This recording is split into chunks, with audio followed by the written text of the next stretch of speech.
Halo semuanya, pada video kali ini saya akan melanjutkan pembahasan tentang mikrotik MTCNA. Kali ini yang pertama kita akan membahas tentang router OS dan router board, kedua router OS features, dan yang ketiga name, type, arsitektur dari router board. Pertama, router OS dan router board. Oke, jadi pada video sebelumnya bahwa untuk yang software itu biasa dikenal dengan RO atau router OS. Sedangkan hardware itu lebih dikenal sebagai router board. Jadi jangan sampai salah ya. Oke, untuk yang router OS ini merupakan software dari vendor Mikrotik yang dinamakan Based on OS ya. Untuk yang router board itu dia lebih mengarah ke perangkat fisik. Sedangkan router OS itu dia lebih mengarah ke software. Nah, router OS ini berbentuk OS yang mana dia itu sama seperti Linux ataupun Windows. Jadi dia itu dapat diinstal pada PC, server, VMware, VirtualBox, dan lain sebagainya. Nah, router OS dengan standar alone operating system berbasis Linux dengan versi 3.3.5 kernel. Lalu misalkan ada pertanyaan, kenapa OS itu diinstalnya di PC? Oke, jadi jika kita install di PC maka kita bisa custom prosesornya, RAM-nya berapa, RPC-nya yang apa, dan lainnya. Nah, jenis dari Mikrotik itu ada banyak. Misalkan di sini ada Mikrotik X86-bit. Di sini tuh jenisnya ada banyak ya. Salah satunya ada lagi yaitu Mikrotik X86-bit Aneto. Ada Dinara, Mikrotik X86 Dinara. Dan juga ada Ogma, Mikrotik X86 Ogma. Dan masih banyak lagi. Oke, selanjutnya di sini saya akan membahas mengenai Mikrotik router board. Jadi, operasi dari Mikrotik router board ini dibuat untuk menjalankan sistem operasi router OS, yang mana berarti segala fiturnya bisa terdapat pada satu perangkat ataupun dapat diperuntukkan khusus sesuai kategorinya.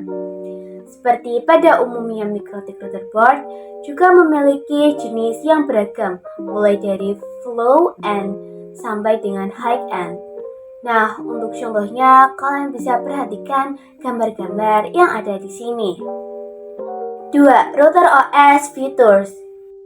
Oke, selanjutnya saya akan membahas fitur-fitur yang ada di router OS.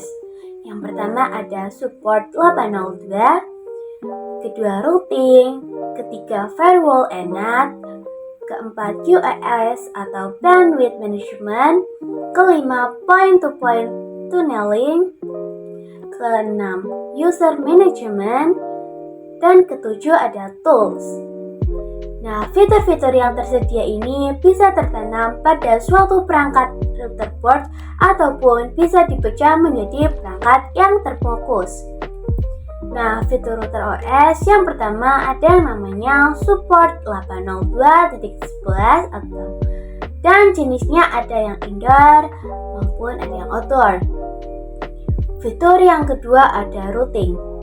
Nah, routing ini ada yang namanya static routing dan ada yang namanya dynamic routing. Kemudian fitur yang ketiga yaitu firewall dan NAT, yang mana keduanya ini adalah sebagai proteksi agar Mikrotik kita bisa aman. Kemudian NAT ini juga berfungsi agar klien yang memiliki IP private bisa mengakses IP public. Misalnya, jika kita memiliki NAT, kita bisa mengatasi serangan, bisa juga untuk memblok website, dan bisa juga untuk blok website pada jam kerja. Kemudian yang keempat ada yang namanya fitur QoS atau Quality of Service, atau biasanya adalah bandwidth management, yang mana Mikrotik ini kita nantinya bisa mengatur atau Mikrotik ini bisa diatur bandwidth manajemennya. Nah, yang kelima ada yang namanya fitur point to point. atau semacam VPN. Ini tuh contohnya bisa kita gunakan sebagai remote jarak jauh seperti PPTP, PPOE, SSTP, atau OpenVPN. Kemudian yang keenam ada yang namanya user management seperti DHCP, proxy, hotspot, radius, dan masih banyak lagi. Dan yang terakhir MikroTik, yang mana ini juga bisa kita gunakan sebagai tools. Contohnya fiturnya ini bisa digunakan untuk mengetes bandwidth, torch, match ping, MRTG, dan lainnya. 3. Name, type, arsitektur, routerboard. Oke, selanjutnya adalah routerboard name, yang mana ini memiliki pengkategorian nama pada perangkat routerboard MikroTiknya berdasarkan 3 simbol name di sini. RB itu merupakan singkatan dari routerboard, kemudian angka 7 ini merupakan seri atau kelas routernya, lalu angka 5 ini adalah jumlah port Ethernet yang tersedia pada routerboard, dan yang angka 1 ini merupakan jumlah slot wirelessnya. Nah, yang kedua ada pengkategorian nama berdasarkan word atau kata. Contohnya ada Omnidic, Groove, SXT, dan lainnya. Kemudian ada yang berdasarkan exceptional naming yang merupakan nama. Ini disederhanakan dan disesuaikan dengan tahun pengembangan, dan biasanya internetnya lebih dari 9 port. Jadi jika kita lihat routerboard yang poinnya port lebih dari 9, ini termasuk ke dalam kategori exceptional naming. Kemudian tipe routerboard. Nah, di sini saya contohkan sebagai nama routerboard tipenya, yaitu di sini ada RB952 UE5AC2ND. Nah, seperti yang kita ketahui bahwa tadi singkatan dari RB itu merupakan routerboard. Lalu angka 9 ini merupakan serinya. Selanjutnya angka 5 ini merupakan jumlah port Ethernet-nya, dan yang angka 2 ini merupakan jumlah port wireless-nya. Jika kalian menemukan ada nama UI atau kata lainnya, ini merupakan fitur routerboard-nya, dan SAC2ND ini merupakan fitur wireless-nya, dan ini adalah jenis casing-nya. Intinya kalian bisa melihat tipe routerboard seperti ini di belakang perangkat routerboard-nya. Kemudian kalian bisa cocokkan sendiri ke dalam kode-kode yang ada pada gambar di sini. Jadi kita bisa cocokkan saja dengan RB952 ini ya.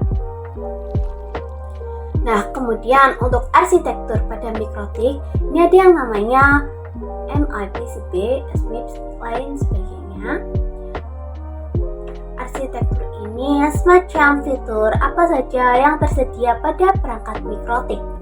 Arsitektur routerboard dibedakan berdasarkan jenis dan kinerja prosesornya seperti tadi.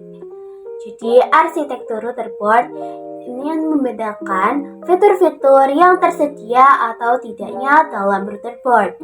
Nah, software atau OS-nya untuk setiap arsitektur itu berbeda-beda karena fiturnya juga berbeda.